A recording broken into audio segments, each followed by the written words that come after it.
আপোনালোকৰ নামঘৰৰ অভাৱ নাথাকে, অৰ্থনীতিও চলিব আৰু আধ্যাত্মিকতাও চলিব, ধৰ্মও চলিব, কৰ্মও চলিব।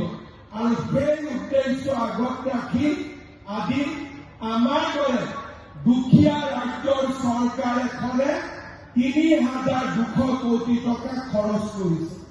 যেতিয়া মই কৈছিলো ৩২টা মহিলাক ১০,০০০ টকা দিম, মানুহে বিশ্বাস কৰিব খোজা নাছিল যে ভোটৰ কাৰণে কৈছে। কিন্তু আজি মই গৌৰৱ অনুভৱ কৰো, ২৬ লাখ মহিলাই ইতিমধ্যে চেক পাই গল।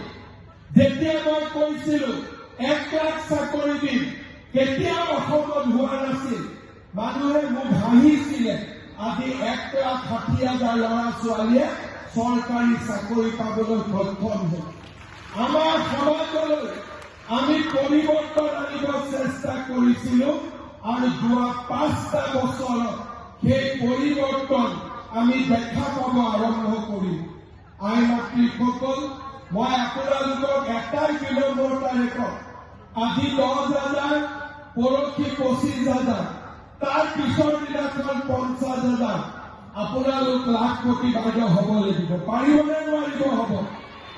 পাৰিবনে নোৱাৰিব? ডাঙৰ কৰি কওক। আৰু অলপ ডাঙৰ কৰি ক'ব লাগিব। পাৰিবনে নোৱাৰিব? বঢ়িয়া, আপোনালোকে পাৰিব, মোৰ বিশ্বাস আছে। আই মাতৃসকল, ঘৰত ঘূৰিও যাব লাগিব। ঘৰৰ মানুহজনেতো ভাত নাপাব নহলে। আজি যোৱাকালি মই বিহপুৰীয়াক কৈছো যে দিনততো ভাতটো খুৱাব পৰা নাই, মানুহজনে ঘৰত চাহো নাপাব, ভাতো নাপাব, অন্ততঃ ৰাতি ঘৰত গৈ গৰম গৰম ভাতটো বনাই খুৱাই দিম, যাতে আজি ভাত সাজ ভাল কৰি পায়।